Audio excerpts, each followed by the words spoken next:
Good morning my all students, welcome back my YouTube channel महफूज sir classes. आज मैं आपके लिए क्लास 12 पोएट्री का चैप्टर नंबर 2 लाया हूं, जिसकी मैं आज आपको फुल हिंदी एक्सप्लेनेशन समझाऊंगा। मेरे वीडियो पे बहुत से कमेंट्स आ रहे थे कि sir chapter number 2 an elementary school की आपको पूरी हिंदी समझा दीजिए। आज मैं आपको an elementary school classroom in slum की पूरी हिंदी एक्सप्लेनेशन समझाऊंगा। जी दोस्तों, बन रही है मेरी वीडियो में और देखते हैं कि an elementary school classroom in slum. तो मेरे बच्चों, सबसे पहले हम लोग जानेंगे कि an elementary school classroom in slum का मतलब क्या होता है। मेरे बच्चों, ये सामने लिखा है एन एलिमेंट्री स्कूल। एन माने क्या होता है? एक, और उसके बाद एलिमेंट्री मीन्स होता है प्राथमिक। जी बच्चों, प्राथमिक। स्कूल माने स्कूल, क्लासरूम माने कक्षा, इन माने में, ए माने एक, सिलम माने झोपड़पट्टी की। जी बच्चों, यानी एक प्राथमिक स्कूल की कक्षा झोपड़पट्टी की। जी बच्चों, झोपड़पट्टी की। तो चलिए स्टार्ट करते हैं। जिसके जो कवि हैं वो स्टीफन स्पेंडर हैं, जो आपके सामने दिया हुआ है। तो बच्चों, स्टार्ट करने से पहले हम इस चैप्टर की 2 मिनट समरी बताना चाहेंगे, क्योंकि जिन बच्चों ने समरी अच्छे से समझ ली वो चैप्टर को अच्छे से समझ पाएंगे। तो बच्चों, इसमें इस कविता के माध्यम से स्टीफन स्पेंडर जो कवि हैं वो समझाते हैं कि जो बच्चे झोपड़पट्टी में रहते हैं, जी हाँ बच्चों, जो बच्चे झोपड़पट्टी में रहते हैं उनकी मनोदशा के बारे में इस चैप्टर में बताया गया है कि उनकी स्थिति कैसी होती है, किस प्रकार होती है, वो कैसे अपना जीवन को व्यतीत करते हैं, क्या उन्होंने देखा है, क्या नहीं देखा, किस हाल से वो गुजरते हैं। तो उनकी मनोदशा के बारे में बताया है। तो चलिए स्टार्ट करते हैं पहले स्टैंजा से और शुरू करते हैं। आप लोग बिल्कुल सावधानी से बैठ जाइए। आज मैं आपको बिल्कुल इस पूरी वीडियो में एक ही बार में चैप्टर की फुल हिंदी एक्सप्लेनेशन समझा दूंगा। जी बच्चों, फुल हिंदी एक्सप्लेनेशन समझा दूंगा और वीडियो एंड तक जरूर देखना है, आपको एक ही वीडियो में समझ में आ जाएगा। तो चलिए भैया चेक करते हैं पहला स्टैंजा, स्टार्ट करते हैं। देखिए, फार फार फ्रॉम गस्ती वेव्स, फार फार फ्रॉम गस्ती वेव्स दीज चिल्ड्रंस फेसेस। फार फार मतलब बहुत दूर, फार फार का मतलब होता है बहुत दूर, फ्रॉम मन से, गस्ती वेव्स झोंकेदार लहरों से, दीज चिल्ड्रंस फेसेस इन बच्चों के चेहरे, यानी कि फार फार फ्रॉम गस्ती वेव्स, फार फार फ्रॉम गस्ती वेव्स दीज चिल्ड्रंस फेसेस, यानी कि बहुत दूर झोंकेदार लहरों से इन बच्चों के चेहरे हैं। अब इसमें बच्चों के चेहरे झोंकेदार लहरों से दूर क्यों बताया गया है, तो बच्चों बहुत अच्छे से समझ लीजिएगा। क्योंकि जो वो झोपड़पट्टी में जो बच्चे रहते हैं उन्होंने आज तक कुछ भी नहीं देखा है, वो बहुत गरीब हालात के होते हैं, बहुत ही कंडीशन डाउन होती है, तो इसी वजह से उन्होंने आज तक कुछ नहीं देखा है। तो इसीलिए कहा गया है, क्या कहा गया है कि फॉर फॉर फ्रॉम गस्ती वेव्स, फॉर फॉर फ्रॉम गस्ती वेव्स दीज चिल्ड्रंस फेसेस, यानी कि बहुत दूर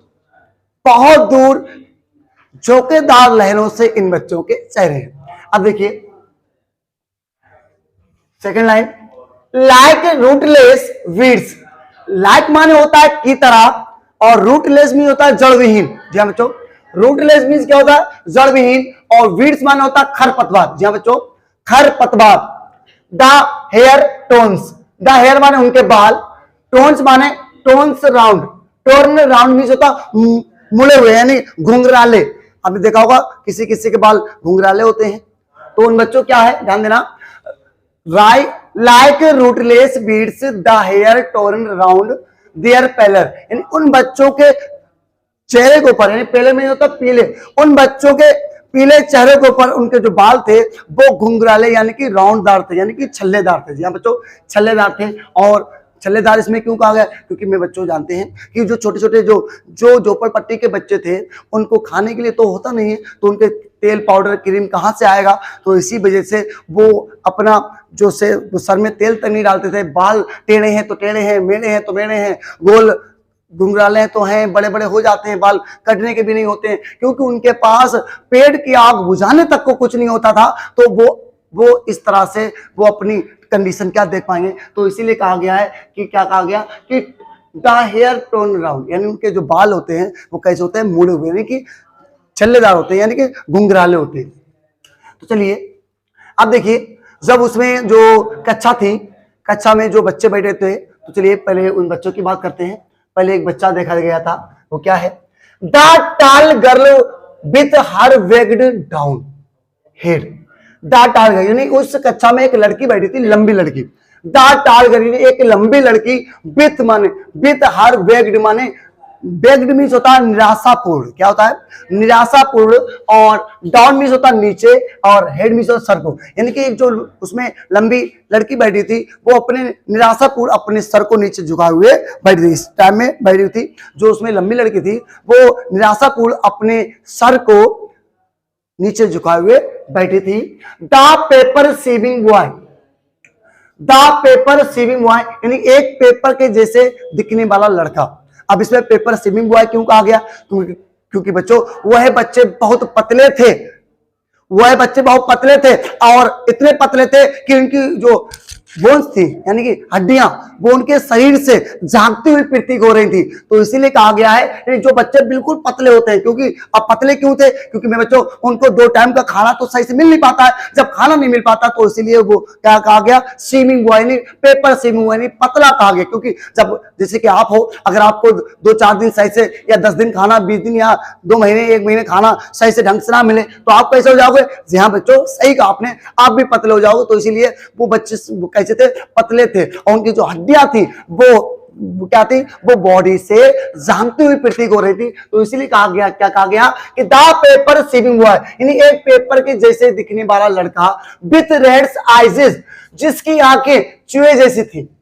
यानी कि द पेपर सेविंग बॉय यानी एक पेपर के जैसे दिखने वाला लड़का, विथ रेड्स आइज जिसकी आंखें चूहे जैसी थी। मैं बच्चों, अब आप कहोगे कि उसकी आंखें चूहे जैसी थी, तो उसमें उसके आंखें चूहे जैसे क्यों बताएंगे। मैं बच्चों, अब चूहे जैसे इसलिए बताएगी, सुनिए ध्यान से, बहुत ध्यान सुना, क्योंकि जो चूहा होता है उसकी आंखें हर समय भोजन को तलाशती रहती हैं, हर समय भोजन को ढूंढती रहती हैं। उसी वजह से वह बच्चे भी बहुत भूखे थे, उनकी आंखों से पता चल रहा था कि ये बहुत भूखे हैं। तो इसीलिए कहा गया है, इसीलिए उनसे कहा गया, क्या कहा गया कि the paper saving boy with reds edges एक पेपर के जैसे दिखने वाला लड़का, विथ रेड्स आइज जिसकी आंखें चूहे जैसी थी, इसीलिए कहा गया। तुम्हें बच्चों अब आगे चलते हैं। अब देखिए, जो उसमें जो लड़का बैठा था वो बहुत पतला था। अब उसकी स्थिति क्या थी उसके बारे में समझते हैं। देखिए, द स्टंटेड माने होता है प्रभावशाली। स्टंटेड मीन्स क्या होता है, प्रभावशाली, और अनलकी हेयर, और अनलकी मीन्स होता है दुर्भाग्यशाली। अनलकी हेयर मीन्स दुर्भाग्यशाली। अब ट्विस्टेड बोन्स उनकी जो हड्डियां थी वो ट्विस्टेड थी। ट्विस्टेड मीन्स होता है मुड़ी हुई। कैसी होती है, मुड़ी हुई, यानी कि बाहर आती हुई, मतलब बॉडी से, शरीर से, चमड़े से बाहर झांकती हुई प्रतीत होती है। यानी कि जैसे कि बोलते हैं, अब आपने देखा जो बच्चे बहुत ज्यादा पतले होते हैं, बहुत ज्यादा दुबले होते हैं, तो उनकी जो आपने देखा होगा यहाँ पर उनकी हड्डियां दूर से दिखती हैं, पीछे देखो पीछे से हड्डियां दिखती हैं। तो इसी हिसाब से कहा गया, क्या कहा गया कि the stunted unlucky hair of twisted body. जो यानी जो बच्चा था, जो पतला, जो पेपर स्विमिंग बॉय था, वो क्या था, उसकी जो वो क्या था, वो दुर्भाग्यशाली था। कैसा था, अनलकी था, यानी कि दुर्भाग्यशाली था। और उसकी जो हड्डियां थी वो कैसी थी, मुड़ी हुई थी, ट्विस्टेड थी। ट्विस्टेड मीन्स होता है मुड़ी हुई, यानी कि घूमी हुई। रिसाइटिंग माने दोहरा रही थी। रिसाइटिंग मीन्स दोहरा रहा था। ए फादर्स गिनालेट डिसीज, अपने पिता के गठिया रोग को। अब मेरे बच्चों देखो, ध्यान देना, इसमें क्या लिखा, रिसाइटिंग मीन्स होता है दोहरा रहा था। रिसाइटिंग मीन्स दोहरा रहा था। ए फादर्स गिनालेट डिसीज, अपने पिता के गिनालेट डिसीज का मतलब होता है गठिया रोग को। जी बच्चों, और अपने पिता के गठिया रोग को दोहरा रहा था। इसी बात, हाँ, अब गठिया रोग क्या होता है बच्चों, जो उसकी हड्डियां जो मुड़ी हुई थी, जो बाहर को प्रतीक हो रही थी, वो इसी वजह से हो रही थी। क्यों, क्योंकि उसको गठिया रोग था, और उसके पिता को भी गठिया रोग था। उसी पिता के गठिया रोग को वह भी दोहरा रहा था। आपने देखा होगा कुछ बीमारियां ऐसी होती हैं जो परंपरागत चलती रहती हैं, पीढ़ी दर पीढ़ी चलती रहती है। अगर दादा को है तो पिताजी को होंगी, पिताजी को है तो उसको होंगी, फिर उसके बच्चों को होंगी, फिर उसके बच्चों को होंगी। इसी वजह से जो कुछ पीढ़ी दर पीढ़ी चलती रहती है, उसी रोग को वह दोहरा रहा था। क्योंकि उससे पहले उसके पिताजी को गठिया रोग था, तो इसी वजह से उसको भी हो गया, तो उसी गठिया रोग को वो दोहरा रहा था। था। अब देखिए इसके बाद हिज लेसन्स, अपना पाठ, फ्रॉम हिज डेस्क, अपनी मेज पर बैठकर, at back of the dim class, और पीछे कक्षा की अंधेरी क्लास में, यानी कि और वह अपने पीछे कक्षा में बैठकर अपने पाठ को अपनी बेंच पर बैठ के अपने पाठ को पढ़ रहा था। क्या कर रहा था? पढ़ रहा था। वन अननोटेड मतलब एक बच्चा अननोटेड था। क्या था? अननोटेड। यानी देखिए ध्यान देना, जैसे कि आपने देखा अननोटेड का मतलब क्या होता है, यानी कि अननोटेड का मतलब होता है जो बच्चे की गिनती ना हुई हो। जैसे कि आप कक्षा में बैठे हो, क्लास में बैठे हो, और क्लास में बैठे हो, आप काफी दूर पे बैठे हो, आप मुझे दिख नहीं रहे, तो जो सामने बैठे हैं उनकी ही प्रेजेंटी भरी जाएगी ना। जी हाँ बच्चों, सही समझा आपने, उनकी ही प्रेजेंटी भरी जाएगी। जब उनकी प्रेजेंटी भरी जाएगी तो हम लोग ये समझेंगे ना, तो आप अननोटेड हो, क्योंकि आप गिने नहीं गए, आपकी प्रेजेंटी नहीं लगी। तो इसीलिए कहा गया कि जो वो बच्चा था वो पीछे बैठा था, बोलते हैं हिज लेसन, अपना पाठ पढ़ रहा था, फ्रॉम हिज डेस्क, अपनी मेज पर बैठकर, at back of the dim class, पीछे कक्षा में बैठकर, पीछे कक्षा में बैठकर। और डिम क्लास क्यों कहा? जो पीछे कक्षा में बैठा था थोड़ा वहां पर अंधेरा था, तो इसलिए कहा गया डिम क्लास। अब one unnoted. Sweet and young, sweet माने ध्यान देना, स्वीट माने अच्छा था, एंड माने और यंग माने जवान। अब देखो, अब यंग माने जवान होते हैं मेरे बच्चों। अब जब प्राइमरी स्कूल की बात कर रहे हैं, प्राइमरी स्कूल में तो कक्षा 5 तक के बच्चे बैठते हैं, और कक्षा 5 के बच्चों को जवान तो कहा नहीं जाता है, तो इसीलिए उन बच्चों को ही इसमें यंग कहा गया। क्या कहा गया? यंग कहा गया। हिज आईज, उनकी आंखें। देखिए जो बच्चा पीछे बैठा था, जो अननोटेड था, जो बच्चा पीछे बैठा हुआ था लास्ट में क्लास में, जो अननोटेड था, जो गिना नहीं गया था, जिसकी प्रेजेंटी नहीं लगी थी, तो उसी बच्चे की बात कर रहे हैं। क्या कर रहे हैं कि हिज आइज, उसकी आंखें, लिब माने चल रही थी, उसकी आंखें लिब माने चल रही थी, इन ए ड्रीम, एक स्वप्न में। यानी जो बच्चा जो बैठा था, जो अननोटेड था, उसकी आंखें कही थी, उसकी आंखें एक स्वप्न में खोई हुई थी। यानी कि अपनी भाषा में बोल सकते हैं कि वह एक सपना देख रहा था। क्या कर रहा था? एक सपना देख रहा था। अब किसका सपना देख रहा था? अब आपको कंफ्यूज हो गए, किसका सपना देख रहा? क्या लड़की का सपना देख रहा था? है?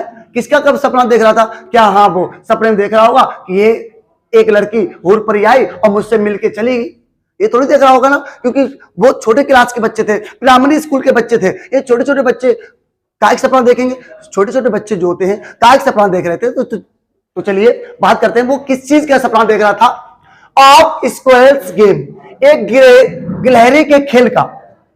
ऑफ स्क्वायर्स गेम्स यानी गिलहरी के खेल का, इन ट्रीज रूम यानी कि पेड़ के कमरों में, यानी वो गिलहरी के मतलब गिलहरी के साथ खेलने का सपना देख रहा था। इन ट्रीज रूम यानी कि जो पेड़ों में जो रूम बने होते हैं। अब पेड़ों में रूम क्या बने होते हैं आपने देखा होगा, जैसे कि मान लो ये पेड़ है, ठीक है, ये पेड़ है, इसके पास में मुकले होते हैं। जैसे आपने देखा होगा, आपने भी बचपन में बहुत कुछ करा होगा, मैंने भी किया। तो आपने देखा कि पेड़ के पास जब गिलहरी होती है तो डंडा लेके खड़े हो जाते हैं, उसके बाद ऐसे करते हैं, जैसी बाहर आती है ऐसे मारते हैं, है ना, मारते हैं, तो उनके साथ खेलते हैं, उसके पीछे भागते हैं, उनके आगे भागते हैं। तो वही खेल को वह सपने में देख रहा था।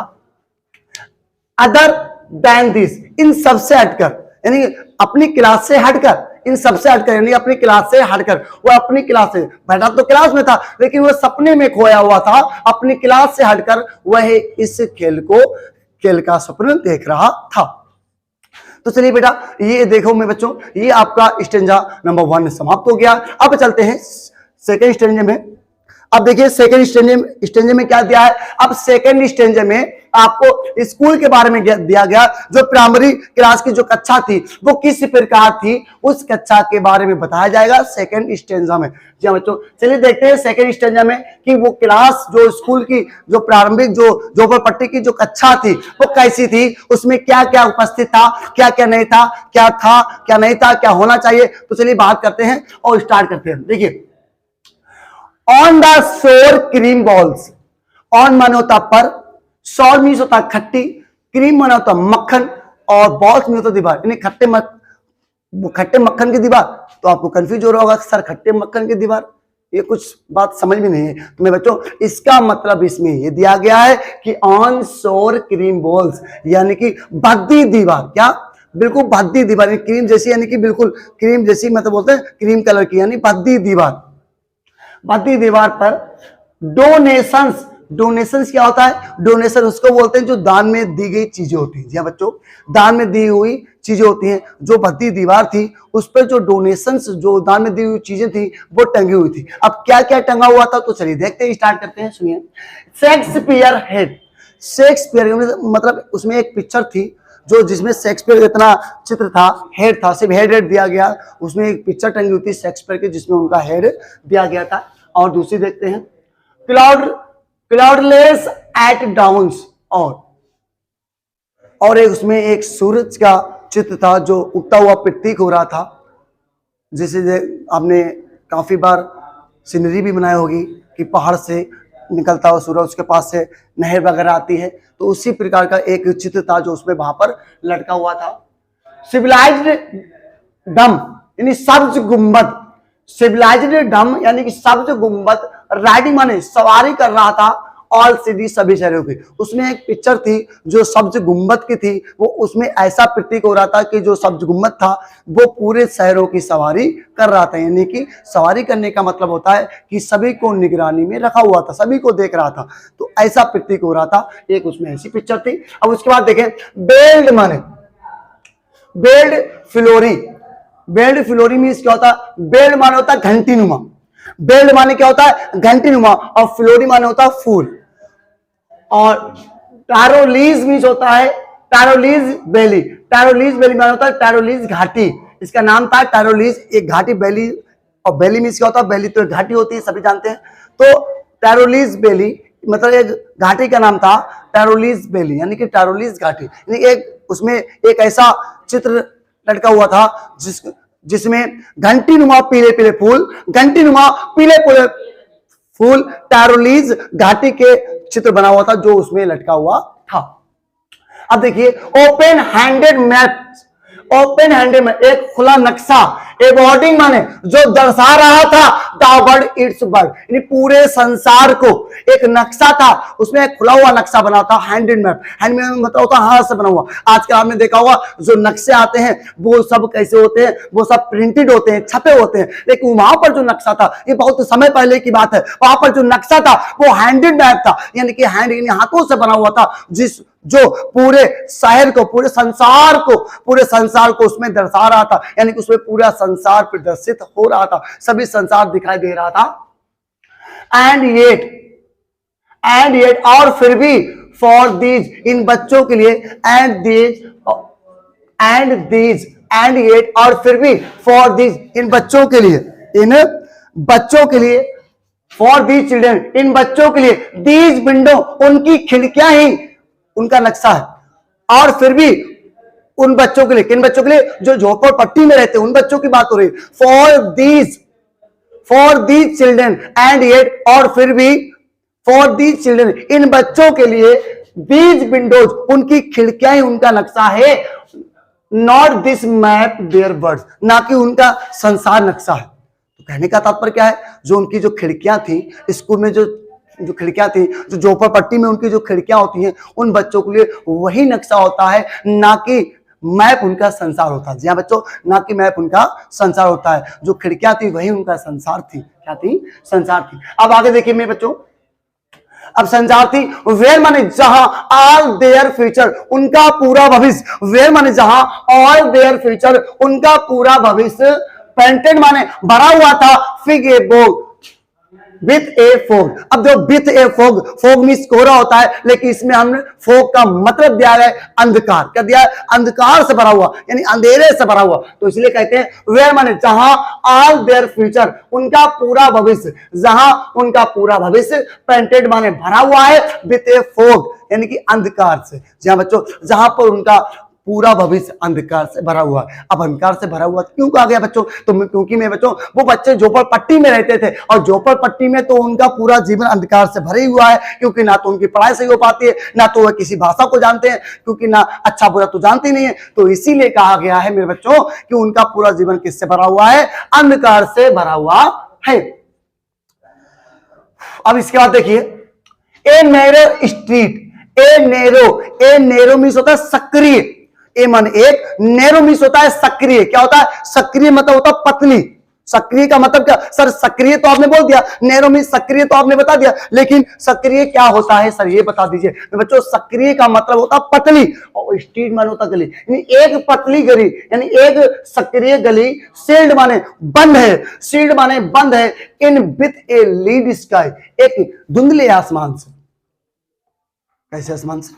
एक धुंधले आसमान से, यानी कि धुंधले आसमान का मतलब क्या गया कि उनका जो जीवन है, उनका जो जीवन है वो अंधकार से भरा हुआ है। तो इसीलिए कह दिया गया है कि ए नैरो स्ट्रीट, यानी एक सक्रिय गली, सील्ड माने बंद है, in with a lead sky, ये धुंधले आसमान से। किससे? धुंधले आसमान से। अब देखिए इसके बाद देखिए,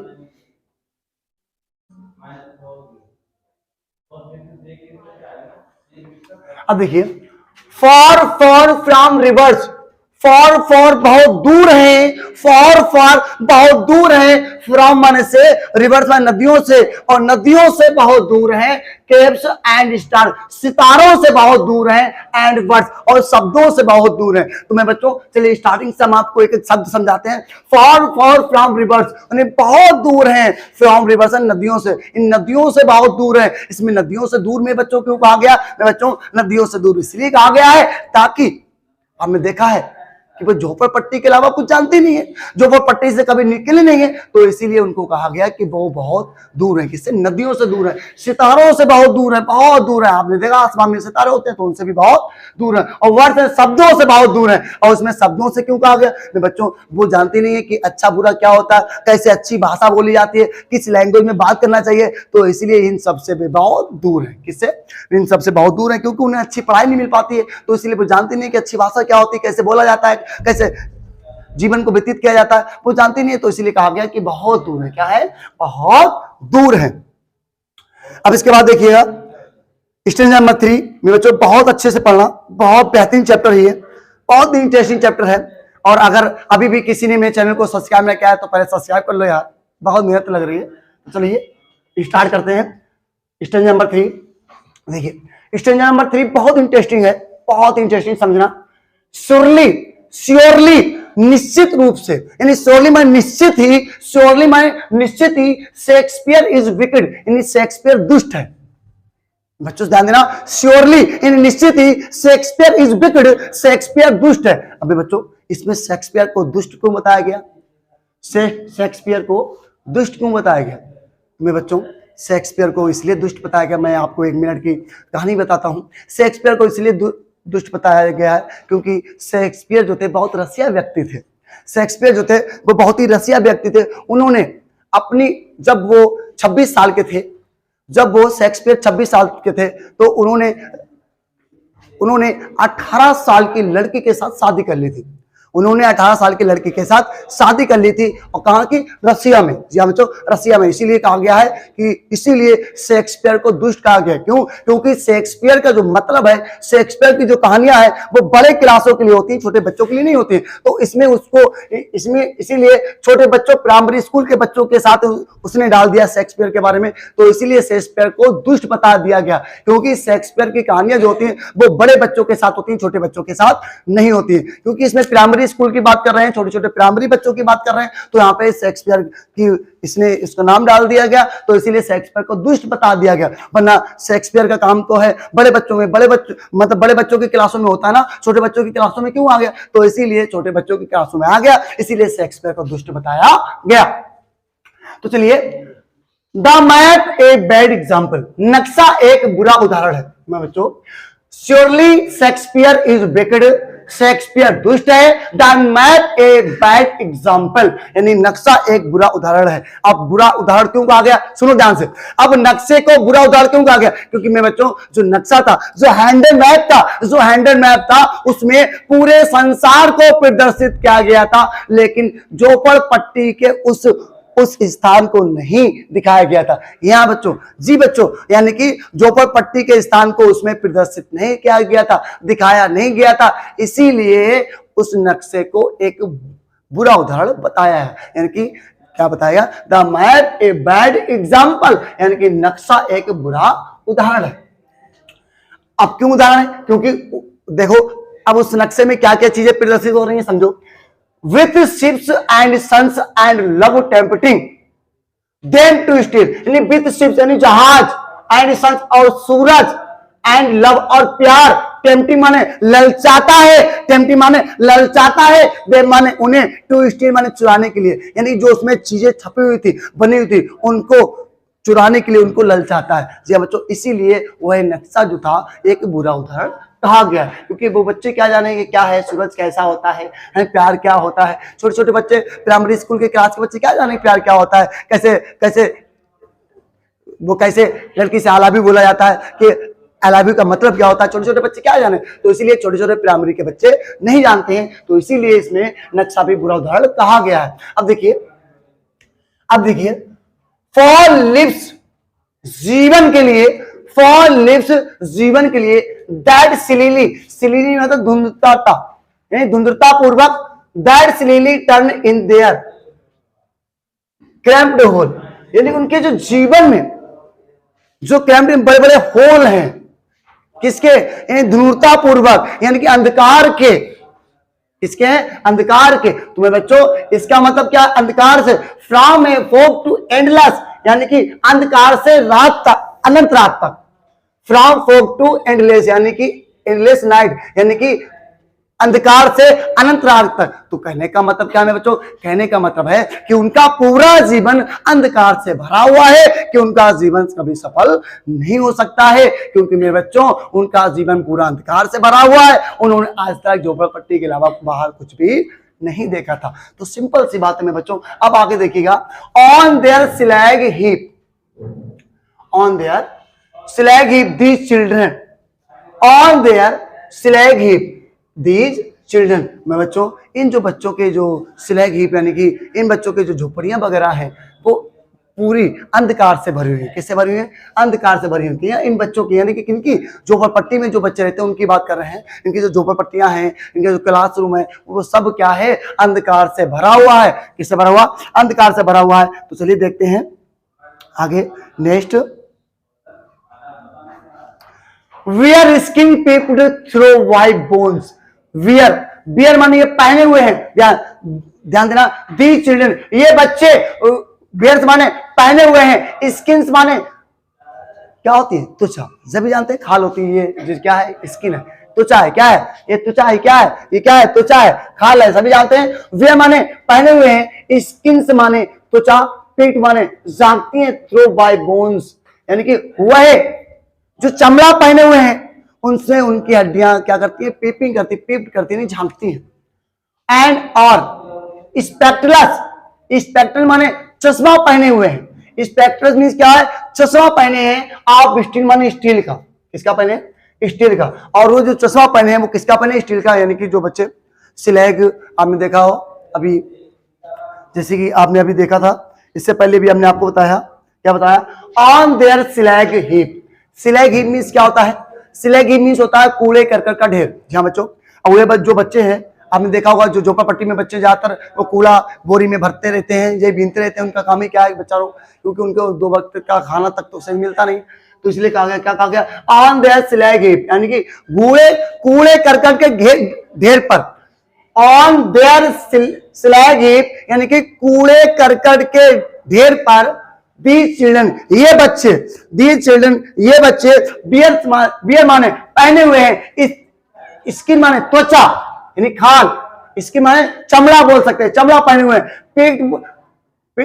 पेट माने झांकती थी, थ्रो वाइट बोन्स यानी हड्डियां, यानी कि जो बच्चे जो चमड़ा पहने हुए थे, जो बच्चे कूड़े करकट के ढेर पर जो बच्चे खड़े होते वो चमड़ा पहने हुए थे, तो उनकी चमड़े से यानी कि बॉडी से यानी कि जो शरीर से क्या करती थी, उनकी जो हड्डियां थी वो बाहर झांकती हुई प्रतीक हो रही थी। क्या हो रही थी, बाहर झांकती हुई प्रतीक हो रही थी। एंड और स्पेक्ट्रस और चश्मा पहने हुए थे, आप स्टील मान स्टील का। और वहां पर आपने देखा होगा, जैसे कि कोई भी अगर बच्चे होते हैं तो वहां पर कूड़े करकट में जो मिल जाता है वो बेच लेते हैं, कुछ पहनने की चीज होती है वो पहन भी लेते हैं। तो मैं बच्चों उसमें वहां पर एक चश्मा पड़ा हुआ था जो कि स्टील का था, तो वो बच्चे उसको भी पहने हुए थे विद मेंडेड ग्लास। और उसका जो ग्लास यानी जो चश्मे का जो शीशा था वो मेंडेड मींस होता मरम्मत करना। क्या होता, मरम्मत क्या हुआ। और जो उसका गिलास थे, जो चश्मे के शीशे थे वो मरम्मत किए हुए थे। क्या थे, मरम्मत किए हुए थे। Like bottle beads on stones, like माने की तरह, बोटल्स मीन बोतल के,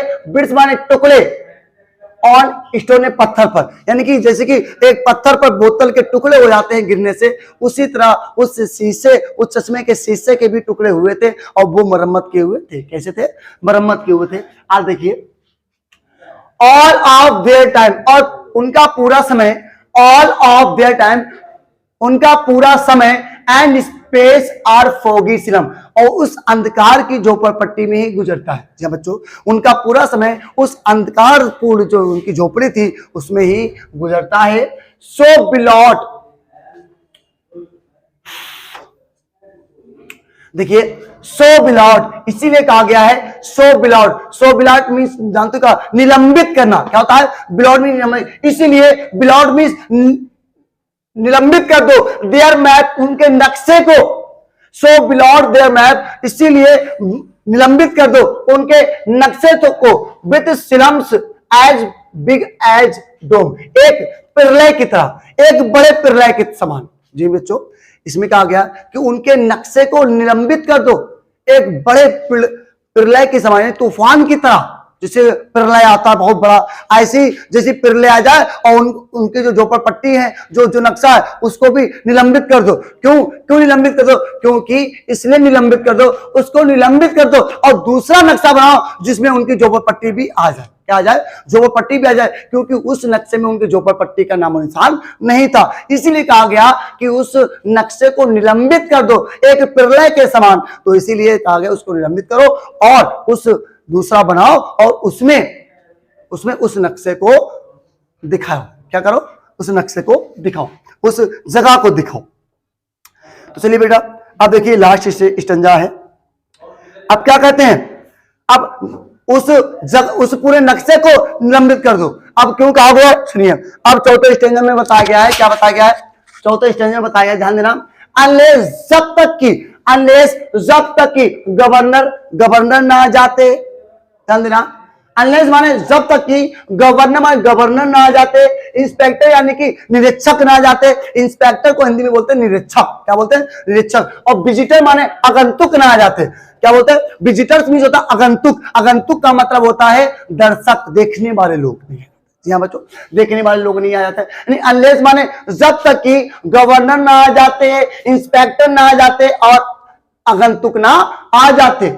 जब तक कि ये लोग ना आए, जब तक कि ये लोग ना आए और इस झोपड़पट्टी को तोड़ ना दें, हटा ना दें, जब तक दिस मैप, ये नक्शा, वी के माने बना हुआ है, देयर विंडो, उनकी खिड़कियां ही, एंड दीज विंडोज, यानी जब तक उनकी खिड़कियां ही उनका नक्शा बना हुआ है।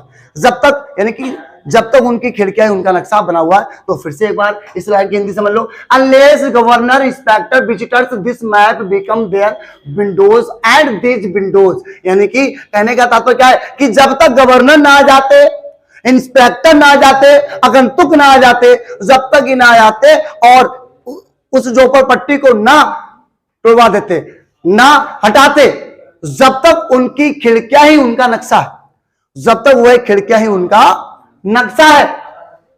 That should upon their lips like that, और जो क्या लिखा? कैटाकॉम्स। कैटाकॉम्स जानते हो क्या होता? कैटाकॉम्स मीन्स होता है कब्रगाह। क्या होता है? कब्रगाह। अब कब्रगाह क्या होता है? जब किसी व्यक्ति की मृत्यु होती है तो वो शमशान घाट में जाता है। मुसलमान है तो कब्रिस्तान जाता है।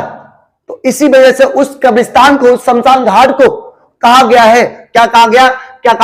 कैटाकॉम्स। क्या कहा गया? कैटाकॉम्स। कैटाकॉम्स नहीं होता कब्रगाह। क्या होता है?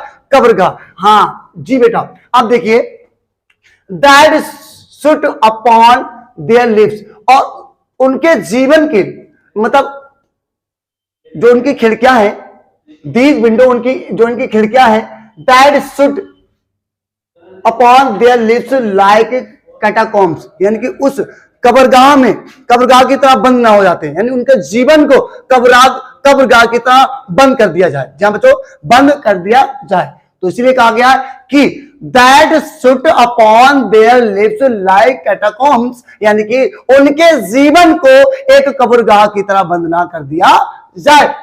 और उसके बाद क्या कहते हैं बच्चे, ध्यान दो, इसमें स्टेफन स्पेंडर लास्ट स्टेंजा में क्या बोलते हैं, सुन लीजिएगा, ब्रेक ओ ब्रेक, तोड़ दो तोड़ दो, ब्रेक ओ ब्रेक, तोड़ दो तोड़ दो, open open till they break that town, यानी कि ब्रेक ओ ब्रेक, तोड़ दो, open till they break that town, और जब तक तोड़ो जब तक पूरा कस्बा ना टूट जाए, जब तक पूरा कस्बा ना टूट जाए, यानी जब तक पूरी झोपड़पट्टी ना टूट जाए, जब तक पूरा कस्बा ना टूट जाए तब तक तोड़ो। उसके आगे क्या कहते हैं, and show the children, and show और दिखाओ, द चिल्ड्रन इन बच्चों को, टू ग्रीन फील्ड, और इन बच्चों को हरे भरे मैदानों को दिखाओ, इन बच्चों को हरे भरे मैदानों को दिखाओ। किसको दिखाओ, मैदानों को दिखाओ। अब इसमें मैदानों को क्यों दिखाने की बात कर रहे हैं बच्चों, जब वो झोपड़पट्टी टूट जाएगी तो एक बेहतरीन सा इलाका, एक कस्बा बनेगा जहां पर हरा भरा मैदान होगा, खूब ऊंची ऊंची बिल्डिंगें होंगी, हरे भरे पेड़ होंगे। तो इसीलिए कहा गया, क्या कहा गया कि break o break, open till they break the town, तोड़ दो, और जब तक तोड़ो तब तक पूरा कस्बा ना टूट जाए। एंड सो और दिखाओ, the children to green field, उनके हरे भरे खेत मैदानों को दिखाओ, उन्हें हरे भरे मैदानों को दिखाओ। अब देखते हैं बच्चों last, and make their birds, और उनके संसार को बनाओ, एंड मेक देयर बर्ड, और उनके संसार को बनाओ, रन अजर। अब बेटा रन मीन्स होता दौड़ने दो, रन मीन्स दौड़ने दो, अजर मीन्स होता है नीला आसमान। क्या होता है, अजर मीन्स होता है नीला आसमान, और नीले आसमान के नीचे दौड़ने दो, ऑन गोल्ड सैंड, ऑन माने पर, गोल्ड माने सुनहरी, और सैंड मीन्स होता रेत, और सुनहरी रेत पर उनको नीले आसमान के नीचे सुनहरी रेत पर दौड़ने दो। तुम्हें बच्चों इसमें सुनहरी रेत का क्या मतलब दिया गया, यानी कि जब कोई कस्बा बहुत हरा भरा होता है, कोई शहर बहुत अच्छा होता है, खूब हरा भरा मैदान हो और वहां पर ऊंचे ऊंचे पेड़ हो, ऊंची ऊंची बिल्डिंग हो, तो उसी को हम लोग ने कहा है, क्या कहा, नीला आसमान। क्या कहा, नीला आसमान और गोल्डन सैंड्स। जी हाँ बच्चों, इसलिए कहा गया, और उनको अच्छे एरिया में दौड़ने दो। क्या करने दो, दौड़ने दो। एंड लेट देयर टंग्स, और उनकी जबान को चलने दो, उनकी जबान को दौड़ने दो। क्या करने दो, दौड़ने दो। Run naked into books the bite and green leaves open. Run माने दौड़ने दो, रन माने रन नेक्ड, और दौड़ने दो इनटू बुक्स यानी किताबों पर, द बाइट यानी किताबों के सफेद पन्नों पर, और उनकी जबान को किताबों के सफेद पन्ने पर दौड़ने दो। एंड ग्रीन लीव्स ओपन, और दौड़ने दो जब तक वह कामयाब ना हो जाए। बच्चों कि उनकी झोपड़पट्टी को हटाओ और उनके कस्बे को अच्छा बनाओ, और उनको भी एक अच्छी शिक्षा का प्रदर्शन कराओ, और जब तक उनकी किताबों, जब उनकी जबान को सफेद पन्नों पर दौड़ने दो, यानी ताकि वह भी अच्छा से पढ़ना सीख जाए। क्या सीख जाए, अच्छे से पढ़ना सीख जाए। अब इसके बाद देखो, इसके बाद देखो क्या है, हिस्ट्री देयर दोज, यानी history their those language is the sun. बच्चों इतिहास उन्हीं का बनता है, बच्चों इतिहास उन्हीं का बनता है जिनकी भाषा सूरज सी होती है। क्या होती है, सूर्य की तरह होती है। तुम्हें बच्चों कहा गया कि history their those language is the sun, यानी कि इतिहास उन्हीं का बनता है कि जिनकी भाषा जो होती है, जिनकी लैंग्वेज जो होती है वो सूर्य की होती है। जी बच्चों, अब ये हमने आपको एक एक शब्द की मीनिंग, एक एक शब्द की हिंदी आपको समझाई है। ये मेरे an elementary school classroom in a slum को समझाने का तरीका था।